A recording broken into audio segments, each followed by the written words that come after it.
Good morning, everyone. Welcome back. BetSperts Golf here for first look at the American Express 2024 PGA West.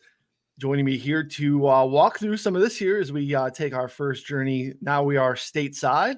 A lot of stuff going on in this guy's life since we last talked to him last week. I mean, we got a Michigan Natty. We got a Aloha Blue Lions playoff victory. Ron Kloss just basking in the glory of just football wins, buddy. How we doing? Yeah, I think the football capital of the world right now. So yeah, you got it right now. And it's like 20 below zero, so I don't even feel it though. So it's flying pretty high. Could be interesting next Sunday. Eagles, Bucks. I think those are two beatable teams. So we'll see. Sky's the limit. Yeah, excited for you guys. Obviously, been a very, very, very long time. Definitely the football capital of the world right now for sure, without a doubt. So, but let's talk golf. We are in the season as we get to now California. We're going to have these multi-course tracks. Obviously, PGA West is definitely one of them. We get into this spot where daylight's tough. We also are jamming in a pro-am here. So in terms of like stats that matter. And some of the data is a little bit tricky because if you are unaware, a 3-course rotation here. We have one course, the Pete Dye Stadium course, which is capturing the only ShotLink data that we have. So it is a 54-hole Saturday cut instead of your traditional Friday cut after 36 holes. You're going to play all 3 of these tracks. You're going to play the Pete Dye course, the Nicklaus Tournament course, and the La Quinta. And then the guys who make the cut, top 65 in ties, will play again on the stadium course. So this is just a little tricky in terms of data because we're flying blind essentially on 2 courses and they're super duper easy. Ron, you want to just kind of talk about the courses here before we jump in? Yeah. So, and because they're so easy, it's like the data is even less important than typical because, like John Rahm said, it's basically is a birdie fest. And so you have these 3 courses. All 3 of them are very similar in a lot of ways. Obviously, I think La Quinta is the 3rd easiest course on tour. Nicklaus is 5th, and then the Pete Dye Stadium course was ranked 9th. And this is going back over the last 5 years. So when you take that sample size, 3 of the top 10 easiest on tour. So one of the big things for me is looking at past performance on other easy scoring courses. So the field is stronger than it's ever been here. I think it's actually the strongest ever. So that'll add a little twist to it. But I think just overall, looking at those birdie stats, birdie or better, scoring chances, inside 15 feet. Obviously, guys who can make those consistent putts from, 5 to 15 feet. Those things. And then you look at par 5 scoring, all 3 courses have 4 par 5s. So we're getting the full slate of par 5s. So, players who can take advantage of those, obviously they're very easy. And so, when you get into, there's a few things here and there, like on the Pete Dye Stadium course, there is a lot of water. There's danger off the tee. So, we're talking about 3 guaranteed rounds and only 1 guaranteed round on that course. So, players get to the 4th round, they'll be on there again, but the Nicklaus and the La Quinta courses are just so easy. There's no danger off the tee. The par 3s are a little challenging, but really that's about it. And so, for me, looking at scoring stats, looking at guys who are, strong approach putting, just kind of those basics this week. Yeah, your defending champ is John Rahm. He is obviously not here to defend. Hudson Swafford the year before, also not here to defend. So, maybe there's some you're heading to live if you win this week. So, it is a challenging week because you have less data, but again, you have to score. We know that is one of the key commonalities here. So, before we jump in here, let's take a look at some of the stats that matter. We can walk through some stuff. I want to let folks know here that great way to get access to our rabbit hole tool that we're going to walk you through now. If you want to take advantage of a fantastic promo, we can bring that up here. If you're not familiar with Vivid Picks is similar to Vivid Seats. It is a pick'em site similar to some other ones that you've probably heard out there. We have partnered with Vivid to get you a free subscription free access to all that we do here at BetSports Golf for 2024 through a $5 deposit and play over at Vivid. Now, they will match your first deposit up to $250. But all you need to do to get access to what we're doing here at BetSports Golf is deposit and play $5. It is fantastic. It is easy. You go here, you can just use the link here on the site, go to betsportsgolf.com and find this here on the site very easily, or you just download the Vivid Picks app, use the promo code BetSportsGolf. You'll get an email 48 hours of how to access your subscription with us, and you are free to roll with us for the rest of the season. It is a easy site. I played some NFL, Vivid. We're going to have some golf on the Vivid Picks here moving on the season. I'm going to have a Vivid Picks article for you too. You can see it is restricted a little bit. There are, I believe, 27, 28 states where Vivid is legal. If Vivid is not legal in your state, simply DM us at BetSports Golf on Twitter. Ron or myself individually, we will give you the best promotional code we can offer you here to still take advantage, even though you can't take advantage of this $5 promo. Obviously, we can't give you a $5 discount and make it the same, but we can offer a fairly generous discount, let you get your feet wet, let you play over there on the tool. The rabbit hole we're going to walk you through is also something that we're really, really excited about. If you are just seeing this for the first time, this is a officially licensed, fully customizable PGA Tour database that has things that you cannot chop up and split up anywhere else. It is something that is very unique to us.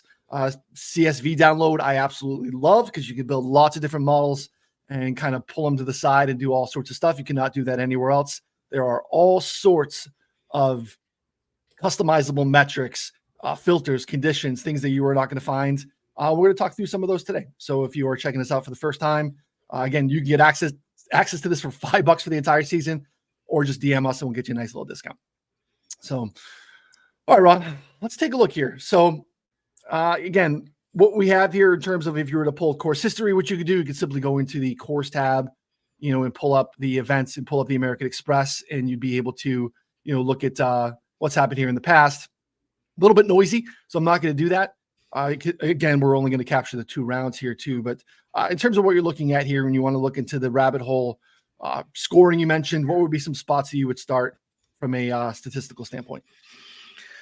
Yeah, well, I think even just from a broad perspective, just to let people know, like if you go to course type, that we have a desert. So obviously there's, desert golf this week, TPC Scottsdale is another course where, it's kind of a desert environment. And so if you wanted to go look at that angle under course type, that's there. I just think if you also would go to course region, you could go by state. Obviously, you're not just going to select California, although you could, but you could go also to filter by conditions. And once you open up that section, we have the West Coast season. So obviously January, February are all part of these, early months in the PGA Tour. So if you just want to see, okay, how do guys perform, the first 2 months of the year, which this tournament is included, you just check on West Coast and it's going to pull up those courses for you. So for me this week, just keep, coming with this theme. One of the things related to this time of year is the Bermuda grass is dormant. So for our green surface, we have Poa trivialis, which is the surface they'll be playing on this week for all 3 courses. So that is definitely one for me when I'm building my model on here that I'll be looking at for putting. Let's see what else we have here. If you go on the very top of that filter menu, you can see we have not just 3 filters for scoring conditions. We have easy and also very easy. So these 3 courses would be in the very easy category. So if you just wanted to see like these extreme, probably I think it's about 10 or 12 courses that have played very easy over the past 8 or 9 years. You could select that category. So I'll be looking at that. And then when you kind of get into back to the main page, for me, go to the scoring section. Obviously, you see birdie or better percentage there, very important. A lot of guys are going to be playing from the fairway. The fairways are wide. Even the rough is very minimum here. We're talking, between 1 and 2 inches. The ryegrass is going to be the grass that has been overseeded. So Bermuda will be dormant. It'll be brown on your TV this week. And so it's going to be just really easy to hit greens this week. GIR percentage is very high as well. So a lot of stats from this section I'll be using, and then par 5 performance, and obviously the approach ranges. Kind of looking at more of the kind of the wedge up to 175, 200, which is kind of the proximities I'll be looking at here. So that's a few that I'll be probably weighting pretty high this week. Yeah, the approach buckets are interesting because you have a lot of wedges. You don't get a lot of like the longer 200 plus, but those are kind of important because you have to take advantage of the par 5s here. Like if you are not scoring on the par 5s, there's just some pretty massive eagle rates, obviously birdie rates. You got to take advantage. So even though like you're not getting like a large plurality of shots from that vantage point, like you got to be really strong with them too. So I think that does matter. Is going to be something that I look at, even though I think it might not be something that a lot of people are trying to capture here too. You notice too, what I did while Ron was talking there, use this round minimum feature too, to basically, suss out any of like the really small sample sizes. And then it reshuffles and reweights this based off of the rounds sampled. So you could actually click on this too. These will give you the data in terms of, shot link data and measured rounds versus unmeasured rounds. Cause and we're going to have that here a little bit too.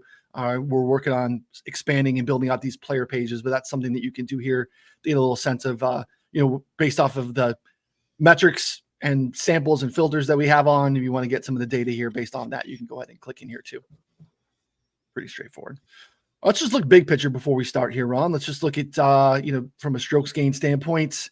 I love the rounds gain feature. We touched on it a little bit last week before we got off. Not just looking at where someone ranks, what the average or what the total is, but the percentage of round gains, I think gives you a little bit of a better story in terms of consistency, how often guys are getting the job done versus just, having some real spike weeks. So you've got to be able to obviously be dialed in across the board here. These are really small greens. So I do think around the green matters a little bit too, or scrambling or some sort of way to be able to capture that. Though you can make the case that, hey, if you're missing the greens, you're not putting yourself in a position to make birdies with your approach being dialed in, you're probably in trouble this week anyway. I think that's probably fair, but I think that it does matter a little bit here. Just looking at the last 6 months, let's see who in this field. So we got some small sample stuff going on here. Let's pull out, we'll say last 16 rounds. Very interesting here. What's actually popping up?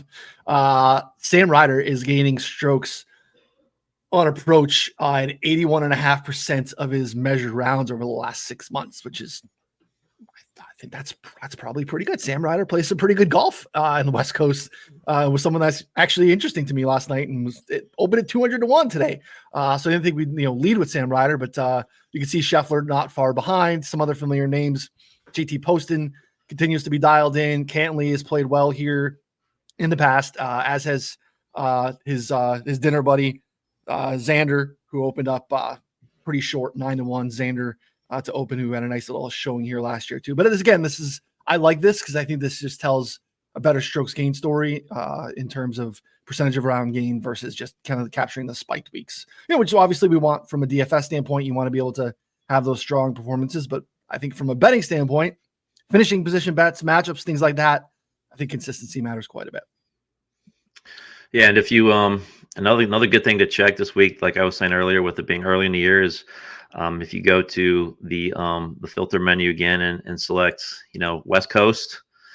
Let's look at it for that season, and these guys, and that's just another thing with predictiveness. Some guys just play better earlier in the year. Some guys definitely play better out west on these types of greens, especially. And so. Hadwin as a guy, as you see here, first up there, he's, his course history is impeccable here. Hasn't been playing well here the first 2 weeks of the year, as well as he typically does. But it's just real interesting to see kind of the patterns you can pick up on, and you kind of combine this with current form with, I know course history really does not matter a whole lot this week. For me, it's more of looking at this West Coast history instead of just these course history, and then combine that with performance on easy scoring courses as well. Yeah, that's a good call. So this is, you can see here, you got a little red dot that lets you know that you have a condition. activated, and you can see it here as well where it says event season West Coast. That's the filter that we currently have. Just eliminating some of the small sample stuff with a minimum of 16 rounds. I went last 3 years, and you can see for most of these guys, we're getting a fairly decent sample. Obviously, 40 rounds spread out over 3 years is, maybe a little bit of a noisy data set, but I think you're going to just be dealing with it in terms of, filtering out course region stuff to begin with. But I do think it's part of the story to be told. And, Xander, California guy, here at the very top in terms of strokes gained total over this time frame. Scotty, Canley, not 3 guys that I'm super shocked to see at the very, very, very top. Let's look at it from a tee to green standpoint. Then we can look at some easy scoring condition stuff here before we wrap, because I think that's pretty important too. So same, similar stuff. Zalatoris is interesting. Obviously, the Zalatoris, data set here is being pulled from, really good Zalatoris, not missing last year. So you're going to take that with a grain of salt. We're going to probably have some of that with, although we only went back 3 years, we're not going to get much Daniel Berger data, although we're going to have Daniel Berger back this week, which is interesting as well. And opened up significantly shorter than I thought he would at like 66 to 1.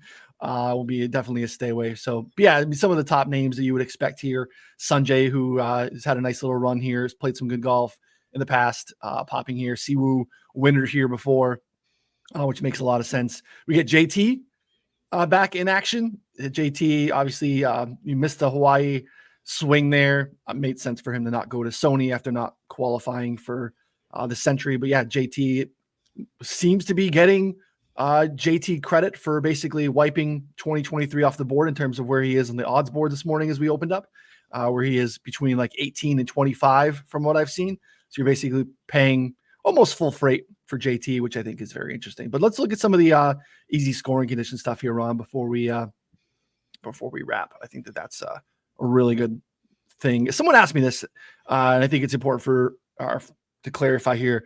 If I pick very easy scoring conditions, am I capturing anything from easy? Or if I'm clicking easy, am I getting the very easy as well? Or do I have to click them both?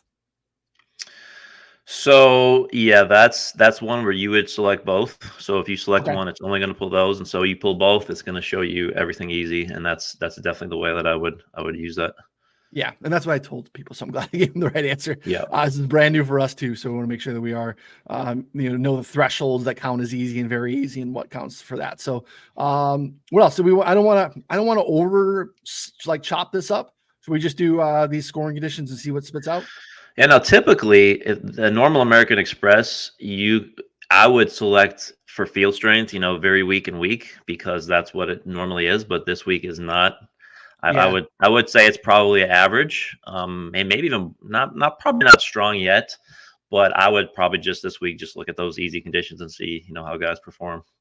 Yeah, let's do that, because we're gonna obviously, if we chop up very easy West Coast, and obviously that we're getting a really small sample, but let's just look at very easy scoring conditions here. Let me play around with maybe a smaller sample, because you can see we're grabbing quite a few rounds. Let's just look what happened in the last 12 months, see what we're getting here, and see what the rank or the average is too, because I think that's I think this week it's also important to kind of look at ceiling, because you want a guy who's gonna go off with birdies and stuff, and so looking at the average will show you even some separation in those strokes gained total averages.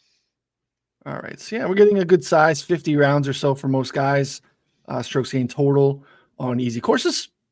Xander Schauffele at the very top, which again, I could be sold on. Scotty Scheffler there as well. Scheffler like 550, 5-1 or so to open here. Xander at 9, kind of right behind him. JT Poston continues to play good golf. I know we're a few of us were on him last week, put together a fantastic Sunday to tease us again. Consider him again this week. The nice strong finish there, like T6. Although you got cost, I don't know how much. We didn't even touch on any of the Sony. It was a very tilting Keegan Sweat, very tilting watch. Carl Yuan absolutely bang one off like the right field foul pole, and gets credit for a drop there, and cost some people some money, and made me pretty aggravated at the time. Cost Poston some hard-earned cash there too. But yeah, Poston nice finish. Sammy Burns makes sense. Sam Burns has played decent golf here. Sam Burns can get just white hot with the putter, as we know. Popping here in terms of easy scoring conditions. Jason Day, Eric Cole, Tony Finau. So it's really some of the top of the board that we would expect here showing up in a big way. Cam Davis as well, who I know you were on, got off to an early start there. As you can see, Adam Hadwin. This is just strokes gained total. Let's look from a tee to green standpoint, see if there's anyone else. Because you mentioned here, like you see here with Haddon, from a tee to green standpoint, not popping like he is from a strokes gained total. So the putter can get pretty hot here. Short game can get pretty hot on easy scoring conditions. Let's go tee to green and see if there's anyone else that might be showing up or some separation. Some of the same names here. And broaden it out to like maybe 3 years and see. I know Cantlay has a reputation for, kind of eating these courses up. He has a great history here as well. So I'll be curious to see if we widen it a little bit. That changes a little.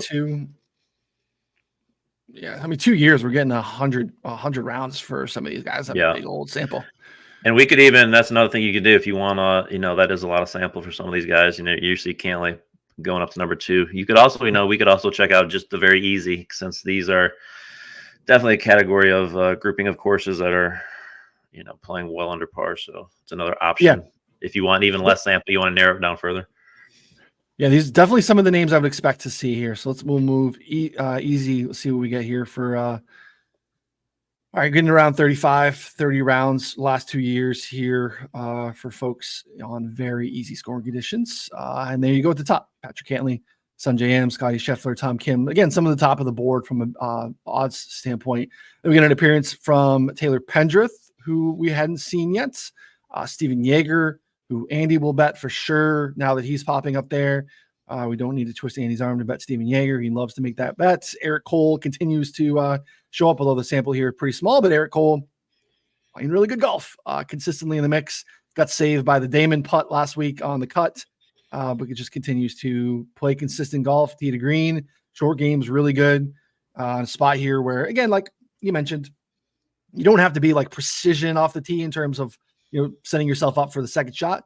On stadium course, you do have to worry a little bit about water. They wanted this course to be set up very, very difficult, to have it kind of be a sawgrass of the West. And, so you do have some of the similarities there, but, from a typical Pete Dye standpoint, you don't need to have that like precision off the tee, which is sometimes when you maybe want to move off of Eric Cole because, wayward drives are kind of his undoing at times. So. And watch out for Tom Kim this week too. You saw him. I think he's 4th on this list. He yes also eats up these easy courses. Was 6th here last year. He's 30-1, which I think is pretty decent odds for him. So had a week off last week, so he's a guy I definitely have on my radar this week. Yeah, that's a good call. Also want to look at we mentioned the Poa Triviales for the greens. I'm also, because we have the amateur situation here, like. You're going to have easier pins. You're going to have slower greens too. Do you think there's any use in looking into like slower green speeds as well? Or are we probably maybe over chopping it up there? No, I mean, this is, these greens are about as pure as it gets. Caddies have told me that it's basically like putting on carpet. It's not bumpy Poa. It's like a mixture of, the purest bent grass you can imagine is kind of what they described it as. And so, you get a pretty pure roll here. And so, yeah, I think, if you select, I'm looking here on another screen at the Poa, and yeah, you can see, you don't even necessarily have to look at putting, just, even strokes gained total on these greens. And, a guy like Justin Thomas is even popping up here as well, because, again, there are 2 of the courses this week, with Nicholas and La Quinta, you're not going to get the actual putting data. But there are a bunch of courses that use Poa Trivialis, even TPC Sawgrass, Harbor Town, some of these other ones use that same surface. And so, there's just so many different ways you can look at it, even, like we're looking at right now, 3-putt avoidance will not be as much of a deal this week. But we have another putting sections, putting ranges, and that will show you, if you want to look at 5 to 15 feet, you can kind of hone in on, the guys who are really consistent in those ranges. You can build a model, and, what I'll do is I'll build a model and add just those 2 categories, 5 to 10, then 10 to 15, and weigh those pretty heavily, and that's kind of how you weed out, the guys who tend to get lucky sometimes making those longer putts.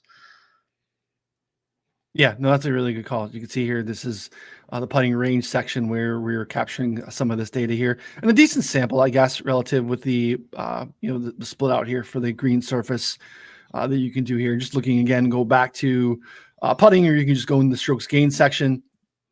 You can see here who is putting really well on the surface. Taylor Montgomery, who had a nice showing here last year. I believe he was top 5 or close to. Sam Ryder again, Sam Burns, Cooch, Justin Suss. Some just good baseline putters, some good California putters, which makes sense is where we have these guys showing up. You can see here Hadwin here down at the bottom as well. These things matter a little bit. Even Scotty putting fairly well with a decent sample on this track. So if you want to just bite the bullet, it's just hard for me to take a shot at 5-1 in a spot where we might need to get to 30. It might not be my preferred spot for a guy like Scheffler when some of these other guys are actually in the mix. But yeah, I would not be surprised to see a decent Scotty week based off of some of this stuff here too. Cantley here as well. Some other names that we saw, just looking big picture, strokes gained off the tee, strokes gained tee to green, on easier courses, are just the best players in the field. So not surprising, the best players in the field showing well, no matter what the stuff is that we're chopping up here. So yeah, that's a good first look for us, Ron. I think, again, like, you get access to this for very, very, very cheap to simply build the up top here. You see create mixed condition model. All you got to do is click this little add. You can make a note here. You can add it to the model. All the things that you add at the end, once you hit this create button, it will take you to a screen. Let me just add a couple things here just to show you. And it'll take you to a screen where you can weigh all the stats. So you want to play around with the weights. I'll just do this for now, just to show you. If you're looking at it for the first time, it's going to populate into a new window. You can give it a name and you can save it. You can see here I have stuff from last year when we first were getting this tool rolling. I could simply just turn on and off and see what I want to do. But you can see here any of the notes that you would have put would be here in the description. And then all you need to do is weigh it. You can also hover over this little thing here, and it'll show you all the filters that are applied. So this is golfers in the American Express field over the last 2 years with putting. Again, depending on what you're doing, it'll have all that for you, which is really, really nice to be able to take a look at. The other thing I was going to say, you can also look at what we have. So you can go here to this tab and view expert rankings. Ron, myself, and Andy will have something saved for you every week, and you want to see what we're weighing and what matters to us this week, you can simply go in there, take a look, see what our model looks like, see if you want to add any stats to yours. And again, part of this is allowing you to do whatever you want to do on your own and not just, copying off of what we're doing, which I think is an important thing. And I think that people really enjoy when it comes to handicapping golf. So, all right, good stuff. Good first look. Head over to the site. Again, betsportsgolf.com and more information on the site in terms of how to get access to this for cheap. Vivid Deal is great. Jump in the DMs. PGA Splits 101. Me, Ryan Noonan on Twitter. And then also BetSports Golf as well. We can get you a promo code to take access or take advantage if you can access the Vivid Deal, which, sorry, outside of our control. But again, fun site. I made some money on NFL Vivid picks yesterday. So, and we will have golf every week as well. So good stuff. Come back to BetSports Golf later in the week. Ron's going to have lots of content for us covering DFS, the DFS show on Wednesday, Andy and I betting on Tuesday. So for Ron, I'm Ryan. We'll see y'all next time. Thanks, everyone.